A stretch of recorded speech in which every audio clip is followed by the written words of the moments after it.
चिकबल्लापुर में जिले के प्रसिद्ध धार्मिक स्थल बिक्कलहल्ली स्थित श्री योग मुनीश्वर मंदिर में आषाढ़ अमावस्या के अवसर पर विशेष पूजा अर्चना, पंचामृत अभिषेक, अलंकरण एवं गौ पूजा श्रद्धा और भक्ति के साथ संपन्न किया गया।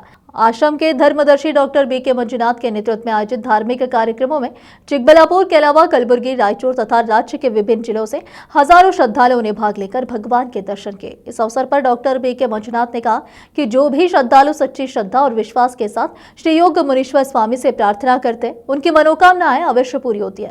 उन्होंने बताया कि प्रत्येक अमावस्या पर मंदिर में विशेष गौ पूजा और धार्मिक अनुष्ठानों का आयोजन किया जाता है। मंदिर पहुंचे श्रद्धालुओं ने अपने अनुभव साझा करते हुए कहा कि वे कई वर्षों से यहाँ दर्शन के लिए आ रहे हैं। श्री योग मुनीश्वर स्वामी की कृपा से उनके स्वास्थ्य, आर्थिक और पारिवारिक जीवन में सकारात्मक बदलाव आए हैं। उनका विश्वास ये भी है कि सच्चे भक्तों का भगवान कभी साथ नहीं छोड़ते। कार्यक्रम के बाद श्रद्धालुओं के लिए महाप्रसाद, अन्न संतर्पण की भी व्यवस्था की गई।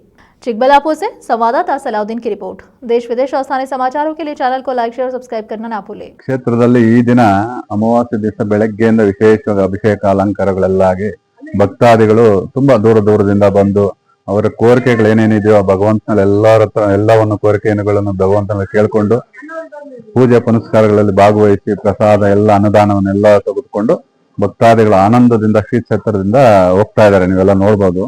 ದೂರದಿಂದ ಹತ್ತಿರದಿಂದ ಯಾರೆಲ್ಲ ಗುಲ್ಬರ್ಗ, ರಾಯಚೂರು ಆ ಕಡೆ ಭಾಗದಿಂದ ಎಲ್ಲಾ ಬಂದು ಭಕ್ತಾದಿಗಳು ಅವ್ರಿಗೆ ಏನು ಈ ಕ್ಷೇತ್ರದಲ್ಲಿ ಬಂದ ಭಗವಂತನಲ್ಲಿ ಕೇಳ್ಕೊಳ್ತಾರೋ ಆ ಯೋಗ ಮುನೇಶ್ವರ ಎಲ್ಲಾ ಭಕ್ತಾದಿಗಳ ಕಷ್ಟಗಳನ್ನು ದಯಪಾಲಿಸಿ ಅವರ ಕಷ್ಟಗಳನ್ನ ನಿವಾರಣೆ ಮಾಡಿ ಅವ್ರು ಏನ್ ಕೇಳ್ಕೊಳ್ತಾರೆ ಎಲ್ಲವನ್ನು ಭಗವಂತ ಕೊಡ್ತಾ ಈ ಕ್ಷೇತ್ರದಲ್ಲಿ ಯೋಗ ಮುನೇಶ್ವರ ಸಿದ್ಧಿ ಕ್ಷೇತ್ರವಾಗಿ ಯೋಗ ಮುನೇಶ್ವರ ಇಲ್ಲಿ ನೆಲೆಸಿದ್ದಾರೆ. ಬೆಳಗ್ಗೆನೆ ಯೋಗ ಮುನೇಶ್ವರ ಸ್ವಾಮಿಗೆ ಪಂಚಾಮೃತ ಅಭಿಷೇಕ, ಅಲಂಕಾರ ಎಲ್ಲ ನೋಡ್ಬೋದು. ನೀವೇ ಅಲಂಕಾರಗಳೆಲ್ಲ ಮಾಡಿ ಹೋಮವನ್ನು ಮಾಡಿದೀವಿ.